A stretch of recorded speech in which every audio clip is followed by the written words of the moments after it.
السلام علیکم ورحمۃ اللہ وبرکاتہ۔ آسان اصول فقہ کے اسباق چل رہے ہیں اور اب تک ہم نے جانا متفق علیہ ادلہ کے بارے میں، اور مختلف ادلہ میں ہم نے استحسان، عرف، اور اسی طرح ہم نے کیا جانا، مصالح مرسلہ۔ آج کے سبق میں ہم جانیں گے سد ذرائع۔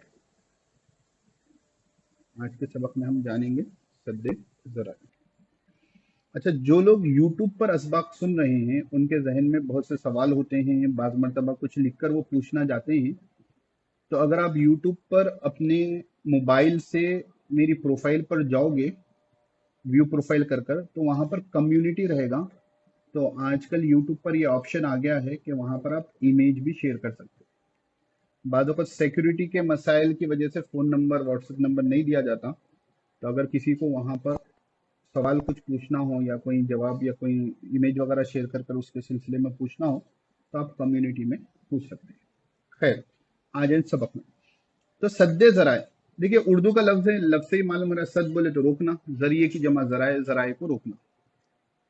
تو اس کی تعریف کیا ہے؟ مصنف فرماتے ہیں ان جائز افعال کو منع کر دینا جو شریعت کی منع کی ہوئی باتوں کا ذریعہ بن سکتی ہیں۔ یعنی وہ افعال اگر لاجیکلی آپ دیکھو گے شریعت کے حساب سے وہ ہیں جائز، لیکن ان جائز کاموں کو کرنے کی وجہ سے آپ کوئی شریعت کی منع کی ہوئی بات تک پہنچ جاؤ گے، تو اس کی وجہ سے کہ وہ شریعت کے ممنوع چیز کن آپ کو پہنچانے سے بچانے کے لیے رستے میں یہ جو جائز افعال آتے ہیں ان سے بھی روک دیا جاتا ہے۔ بات سمجھ میں نہیں؟ یہ افعال بذات خود جائز ہیں، یہ افعال بذات خود کیا ہیں؟ جائز ہیں، ٹھیک ہے۔ لیکن یہ افعال پر عمل کرتے ہوئے آپ آگے جاؤ گے تو اس کا جو اینڈ رزلٹ ہوگا وہ شریعت کی منع کی ہوئی کوئی حکم ہوگا جس کے پاس آپ پہنچ جاؤ گے۔ تو کیونکہ یہ حکم ممنوع ہے تو اس تک پہنچنے والے رستے کو بھی روک دیا جائے گا۔ وہ روک دیا جائے گا تو اس کا نام اصول فقہ میں ہے سد ذرائع، ٹھیک ہے۔ ارے ایسا کیسا ہو سکتا ہے؟ کام بذات خود جائز ہے لیکن شریعت کی ممنوع کردہ چیزوں تک پہنچاتا ہے، کیسا ہو سکتا ہے؟ تو ٹینشن مت لیں، آگے سبق میں آ رہا ہے۔ تو مصنف فرماتے ہیں سد ذرائع کے 4 درجات ہیں۔ سد ذرائع کے 4 درجات ہیں۔ پہلا ہے یہ کہ وہ کام یقینی طور پر کسی مفسدہ کا ذریعہ بنے، کوئی بگاڑ کرنے والی چیز کا وہ ذریعہ بنے گا، یقیناً بنے گا، یعنی 100%، یا تھوڑا ایکسکیوز کرنا چاہیں تو 99% آپ شور ہیں کہ یہ کام ہوگا تو یہ ہوگا۔ آپ بتائیں، کنواں، آج کل تو بورنگ کا زمانہ ہے لیکن مثال کنویں کی صحیح بیٹھے گی، کنواں کھودنا بری چیز ہے کہ لوگوں کو پانی کا انتظام ہوگا، آپ کہیں پر کنواں کھودائے گے تو یہ بالکل جائز چیز ہے، اجر و ثواب بھی ملے گا، ثواب جاریہ ملے گا۔ لیکن میں نے کیا کیا؟ ٹھیک ہے، میں نے کیا کہ زید کے گھر کا یہ دروازہ ہے، اس کے سامنے کنواں کھدا دیا۔ روڈ ہے، آپ کا گھر تھوڑی ہے، گھر میں رہو بھائی، روڈ پہ کیا کرنے کا ہے؟ لوگ بولتے ہیں نا پارکنگ کے وقت، آپ کی دکان کے اندر تھوڑی لا دیا گاڑی، باہر ہے، روڈ پر ہے۔ آپ کیا کرو، ان کے پاس جو کسٹمرز آنے والے ہیں ان کے لیے آپ راستہ روک دے رہے ہو، تو الٹیمیٹلی ان کو نقصان ہوگا، اس لیے وہ آپ سے درخواست کرتے ہیں۔ اسی طرح زید کے دروازے کے سامنے کنواں کھودنا، یعنی بیچارہ زید باہر نکلے گا تو کنویں میں گر جائے گا۔ تو کنواں کھودنا بالکل جائز ہے، لیکن یہاں پر کہاں کھودا جا رہا ہے؟ ایک بالکل مفسد امر ہوگا اس سے کہ کسی گھرانے کی جان کا نقصان ہوگا، تو اس وجہ سے کہیں گے کہ بھائی آپ نیک کام تو کرنا چاہ رہے ہو لیکن یہ کیا ہوگا کہ آپ نقصان، کسی لاکھوں لوگوں کو فائدہ پہنچانے کی وجہ سے ایک گھرانے کو آپ نقصان پہنچا رہے، تو آپ بولیں گے کہ یہ کام کرنا مناسب نہیں ہے۔ محلے میں اچھی مسجد ہے، ماشاءاللہ تبارک اللہ، لوگ آتے ہیں، نمازیں ہوتی ہیں، اچھے سے نمازیں پڑھی جاتی ہیں، جمعے کے دن بھی ماشاءاللہ مسجد جمعے کے دن بھر بھی جاتی ہے، ٹھیک ہے۔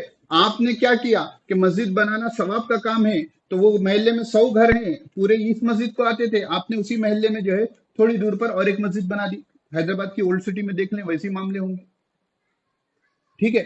تو اخلاقاً اگر آپ سورہ توبہ پڑھو گے، سورہ توبہ میں مسجد زرار کا جو ہے آپ احکام پڑھو گے، تفسیر پڑھو گے، تو آپ کو کہا جائے گا کہ اس مسجد کے بنانے سے ثواب نہیں ملے گا.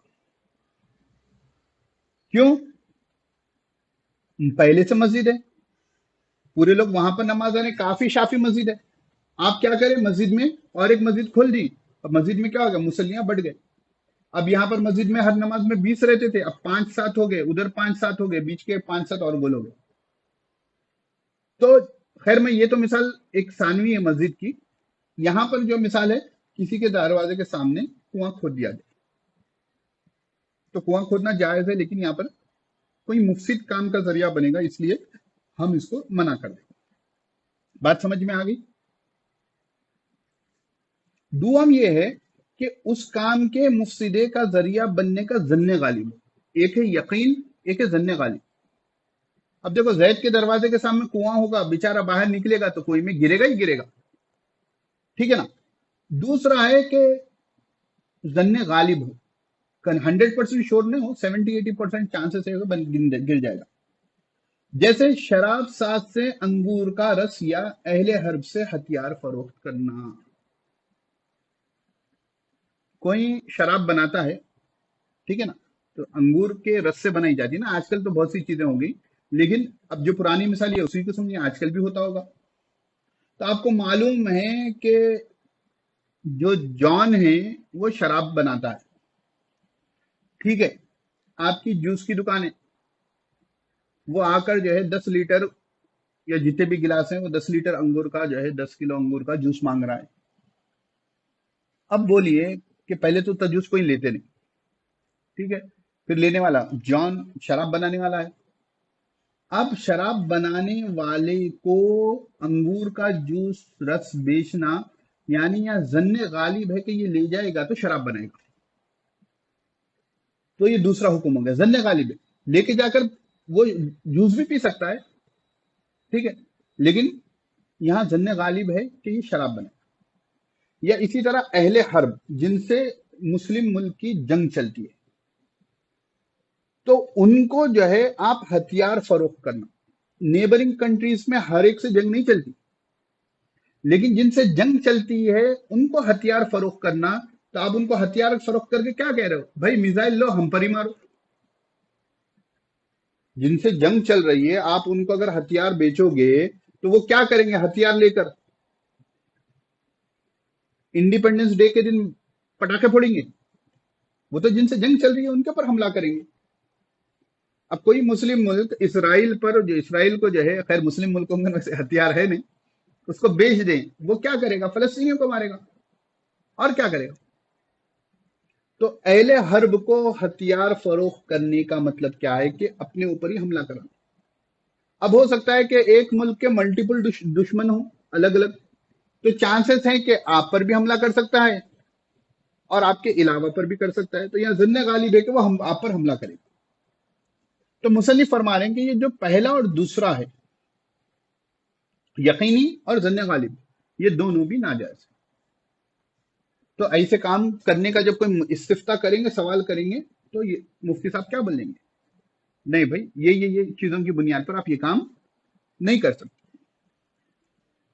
سوم ہے یہ کہ اس کام سے مفسدے کا پیدا ہونا موہوم ہو، اور کبھی کبھی اتفاقاً اس سے مفسدہ پیدا ہو جاتا ہے.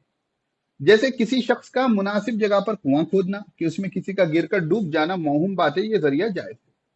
اب دیکھیے، اب کہیں پر بھی آپ کنواں کھودو گے تو آج کے زمانے میں بندہ چلتے چلتے فون پر چیٹ کرتے ہوئے جو ہے انسٹاگرام کی ریل دیکھتے ہوئے جائے گا، گر تو جائے گا، ہے نا. کہیں پر بھی سیف جگہ پر بھی ہو تو گرنے کے چانسز ہیں، لیکن یہ چانسز بالکل ریئر ہے، نہ کے برابر. کوئی دیوانے ہی ہوں، ریل بنانے کے شوق میں جو ہے ٹرین کے سامنے آ جاتے ہیں، ریل بنانے کے شوق میں جو ہے وہ بھور میں گر جاتے ہیں، ٹھیک ہے. تو ویسا ہو جائے تو وہ تو نہیں، وہ تو کبھی بھی ہو سکتا ہے. تو ایسا جو موہوم ہے بالکل نہ کے برابر ہو، چانسز ہی نہ ہو.